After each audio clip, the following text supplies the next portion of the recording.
Phone tapping వ్యవహారంలో 30 మంది BRS ఎమ్మెల్యేల ప్రమేయం ఉందని ఆరోపించారు కాంగ్రెస్ ఎమ్మెల్యే కోమటిరెడ్డి వెంకటరెడ్డి. కేసీఆర్ పాపాల చిట్టూ తీసి పాతాళంలోకి తొక్కే రోజు వస్తుందన్నారు కాంగ్రెస్ ఎమ్మెల్యే. రాష్ట్రాన్ని అప్పులపాలు చేసి ఆగమాగం చేసిన ఘనత కేసీఆర్దేనన్నారు.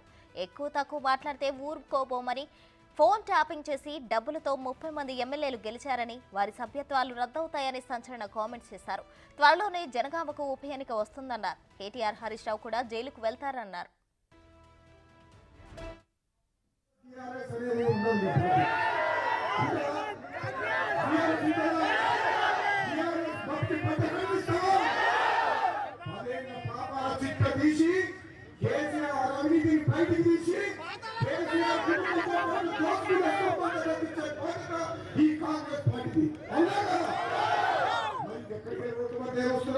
సిగ్గు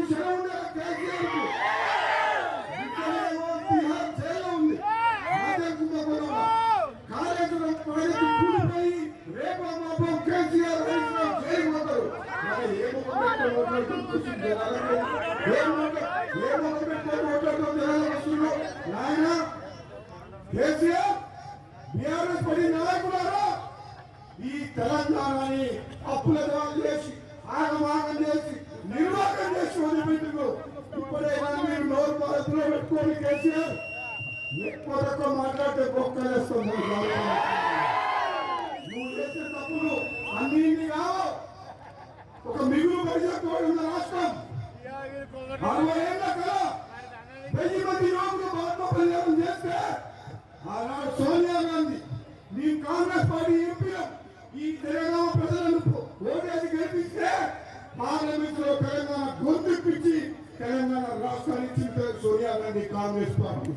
ఇది పేదల కోసం, బలుగు బలహీన వర్గాల కోసం, రైతుల కోసం, మహిళల కోసం, యువకుల కోసం, అందరి కోసం వచ్చిన తెలంగాణని అధికారాన్ని అడ్డం పెట్టుకొని 10 ఏళ్ల పాటు ఇష్టం వచ్చినట్టు అప్పులు చేసి. ఇదే అంశానికి సంబంధించి మరిన్ని వివరాలు మా ప్రతినిధి వరంగల్ నుండి వేణు అందిస్తారు. వేణు, చెప్పండి. అయితే ఫోన్ ట్యాపింగ్ గురించి కోమటిరెడ్డి కామెంట్స్ రాజకీయంగా చర్చ రేపడానికి గల కారణాలు ఏంటి?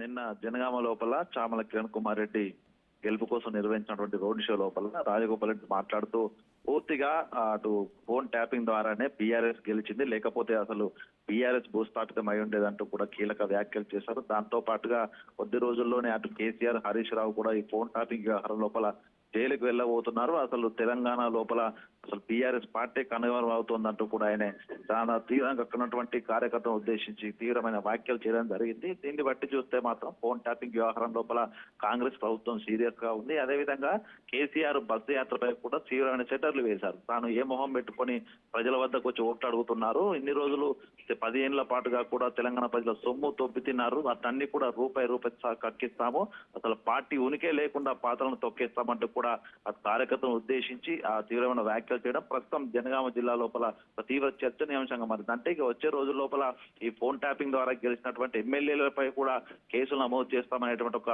సూచన అయితే ప్రజలకు ఇచ్చిన పరిస్థితి కనిపిస్తా ఉంది. ప్రస్తుతం థ్యాంక్ యూ వేణు.